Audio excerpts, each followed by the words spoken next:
Ben, moi, j'ai fait mes beaux-arts. Et puis, après avoir fait mes beaux-arts, je suis allé étudier à Zurich, en Suisse, la photographie. Et puis, quand je suis revenu, je me suis cherché un job, là, pas d'ouvrage. Moi, je faisais que je travaille. Je suis allé à l'office. Et puis, il y avait un département qui était département d'animation. Et Wolf Koenig se cherchait quelqu'un pour faire des petits dessins, pour faire des clips, des mail early clips, qu'on appelait. Et c'est comme ça que j'ai commencé à l'office. Et ça fait 14 ans, puis ça fait 14 ans que je suis là. Puis là, tranquillement, on a commencé à faire... Michel Moreau avait commencé à faire des films avec des enfants.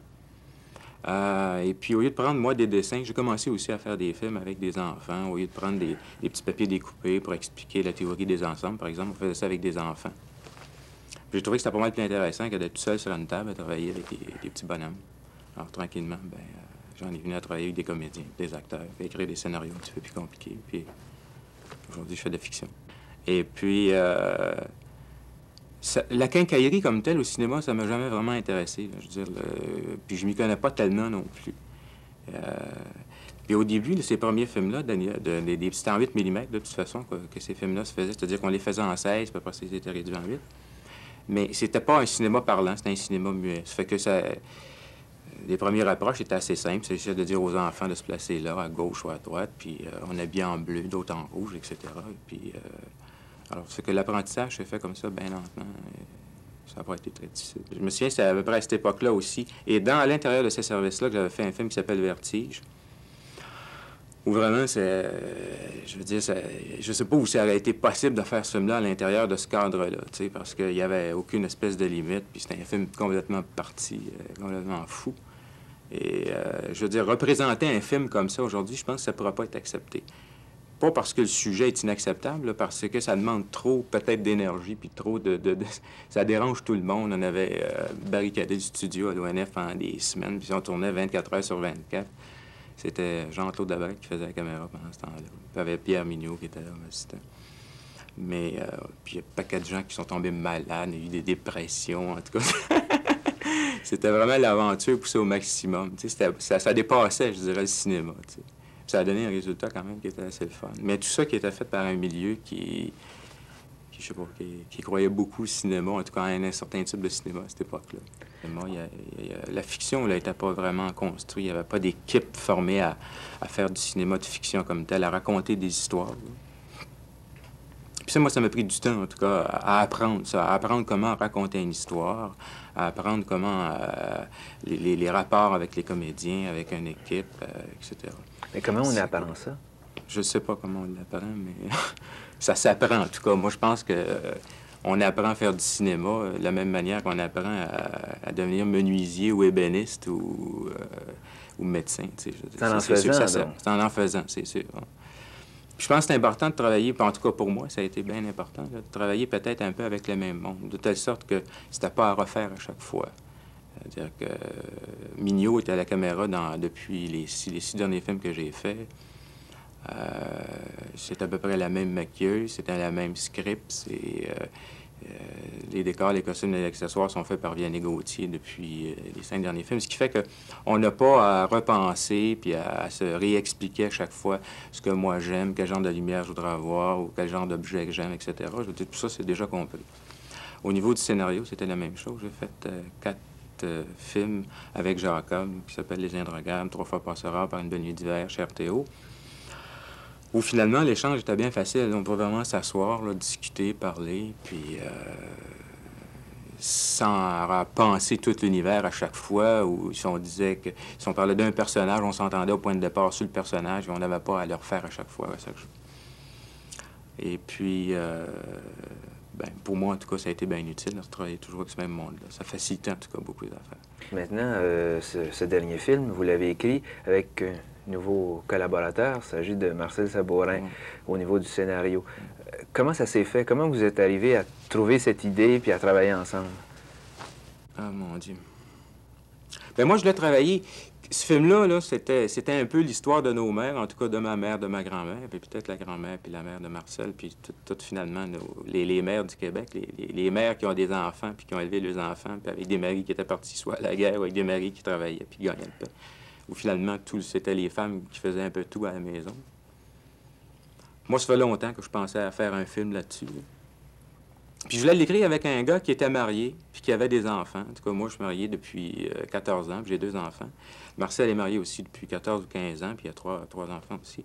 Ce qui fait que ça me donnait une expérience d'abord matrimoniale qu'on avait.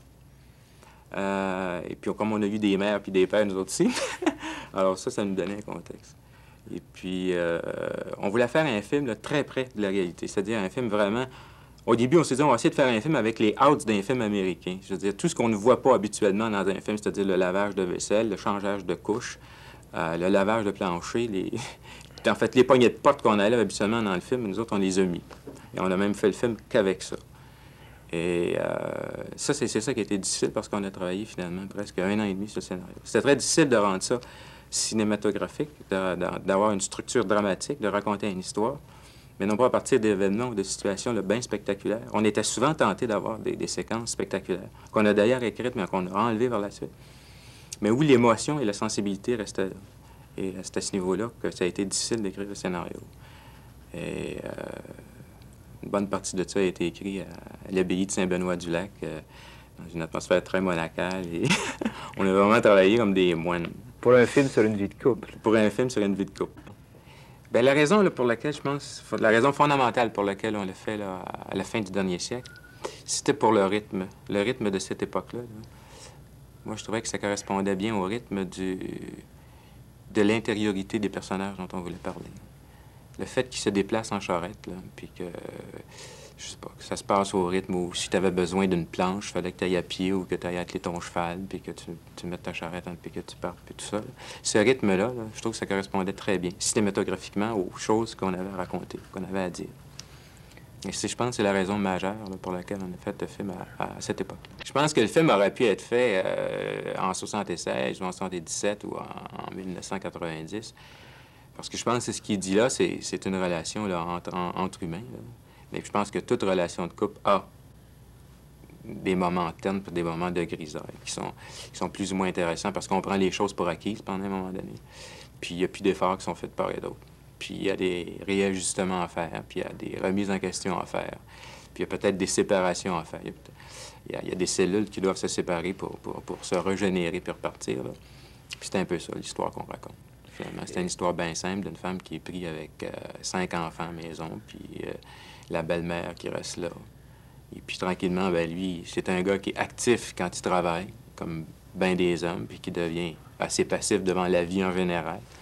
Puis elle, qui est plutôt passive devant le travail qu'elle fait parce que laver des couches, puis laver des planchers, puis de préparer des repas, puis laver la vaisselle 3 fois par jour, c'est pas spécialement passionnant. Et qui devient très active, finalement, quand on aperçoit qu'elle est devant la vie.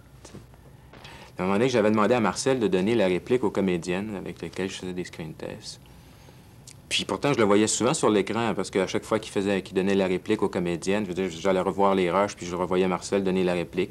Puis ça me donnait même pas l'idée de penser qu'éventuellement, il pourrait être l'acteur de ce film-là. Puis une journée, en tout cas, il voulait aller faire du camping, il m'a emprunté ma tente, je suis allé lui porter ma tente chez lui.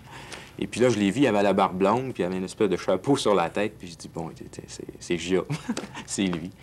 C'est comme ça que lui, je l'ai choisi. Le casting d'un film, c'est... Je veux dire, une fois le scénario fait, là, puis la préparation, puis le découpage, puis tout ça, là, il reste à mettre du monde là-dedans qui vont faire vivre ça, qui vont faire que ça va être buvable, tout ça, là.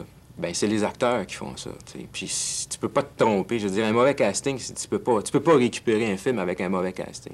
Il faut absolument que tu sois pile, tu sais. Je pense, en tout cas, que c'est sûrement 50% d'un film, le bon acteur dans le bon rôle. Et puis moi, pour moi, en tout cas, c'est extrêmement important de faire des screen tests pour ces raisons-là. Marcel aussi, c'est un gars qui est un gars assez calme, un gars réservé. C'est un gars méticuleux. Et ce personnage-là est aussi méticuleux dans le film. Et donc, il y avait une espèce d'affinité entre... Je dis pas que Marcel et Gia Martin, pas du tout, ou que Monique Mercure et Rose Aimée. Mais ils ont des affinités, en tout cas, dans la vie.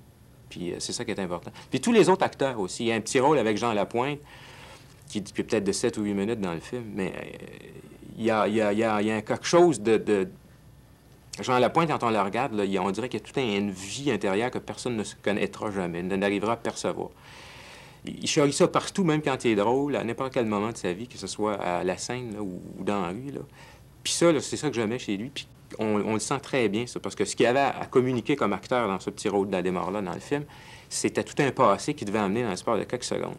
Puis quand il rentre, je pense qu'il charrie tout un passé, qui est un passé que Rose Aimée, elle, a connu, qui était son amour quand elle avait peut-être 12 ou 13 ans. Si tu as travaillé pendant des semaines et des mois, je te dis, c'est important que le monde s'aime, puis que tu sois aimé, tu sais, parce que c'est vraiment une relation d'amour.